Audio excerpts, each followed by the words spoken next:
But yeah, okay, if we move on to our next game, it's called Red Flags. We're gonna give you three situations. From in each situation, there are two things that are going good and one not so good, which is the red flag.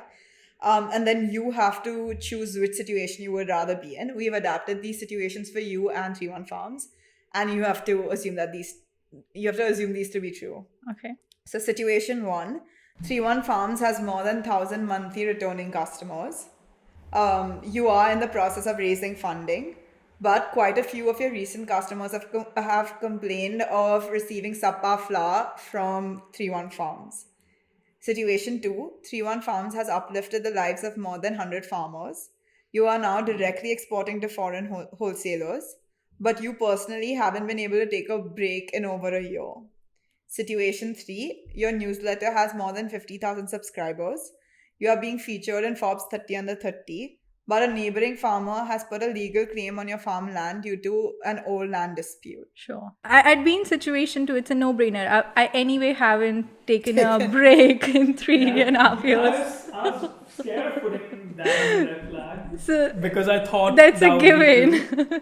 That's a given. There is no Sunday. Sometimes I'm in these situations where I'm like, okay, let's talk tomorrow at 4 p.m. And they're like, oh, tomorrow is a Sunday. I'm like, oh, Oops. Are you still okay with it? because I mean, when you live at the farm, you're seeing same 10 people for 300 days a year. There is no, and you work 7 days a week. So there is no concept of Sunday, Monday. You take a break when you really need it, and mostly you can't have it. So, Fair enough. so that. But if I had to choose between the other two, I would go in situation three, because currently I'm working with anyway enough farmers, I could change the land anyway. Like I'd be like, okay, all right, we'll move our operations to somewhere else. I can't take subpar flour. I would die before I produce subpar shit. So Fair enough. so I mean, this- that's also literally your MVP. Like, it's your main thing that you're trying to do. Yeah, So, yeah. taking that away would be cruel. very cruel. And it's a competitive market, right? So you never know that like when you might lose someone just because of one bad Yeah, experience. yeah. So our hedge, honestly speaking, is agriculture.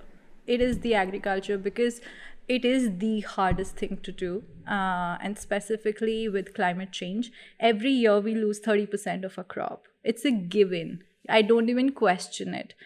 For example, last year we had hailstorms in second half of March.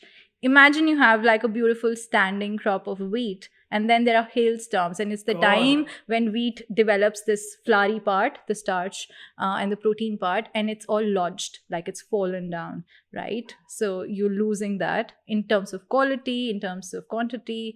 The year before that, we had the hottest March in 125 years. We had no canal water, and the grains were shriveled because the heat wave came in when the flower formation happens. Like, so I just take it for a given, and we account for it in our pricing, we account for it in our farmer premiums, and we account for it in terms of when we're choosing a certain varietal, that is it heat tolerant, what can it really do and how much can it really do. So it's really like if it impacts a farmer, it's going to impact the consumer, and right now that's what's not happening. Farmers don't have an insurance, and in economic terms they take that burden. And consumers, because India is such a country that you can't have inflation going crazy, so all the policies, everything is from a consumer's perspective. So I don't get the mathematics when, let's say, and it's only the farmers of Punjab and I would say Haryana that the MSP is there and it's been procured by the government, and there's certain income assurance. All farmers want is an income assurance, and not like MSP just a vehicle to enable that. Whereas in UP, Uttar Pradesh, you could go and you could buy wheat for 18 rupees a kg. You could buy at cost because there is so much excess supply, and farmers don't have a leverage. They have to sell. If the crop's being harvested, they have to sell. They can't even take back home. So if those are the economics, that if UP produces 35% of the country's wheat and those farmers don't really have a say because it's small holding and bunch of things, right? Are you really eating the right flour? And whose pocket are you really eating out of?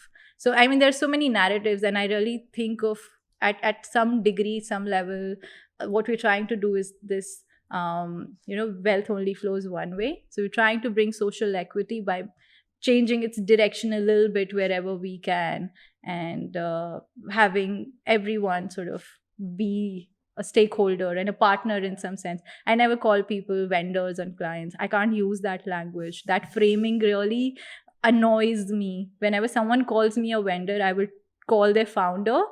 I'll be like, I think your team needs to address me better, or our team in a better manner. We're not vendors, we're partners, stakeholders. So, the way you frame things really impact your psychology. So yeah, long one again. Interesting. Yeah. Interesting.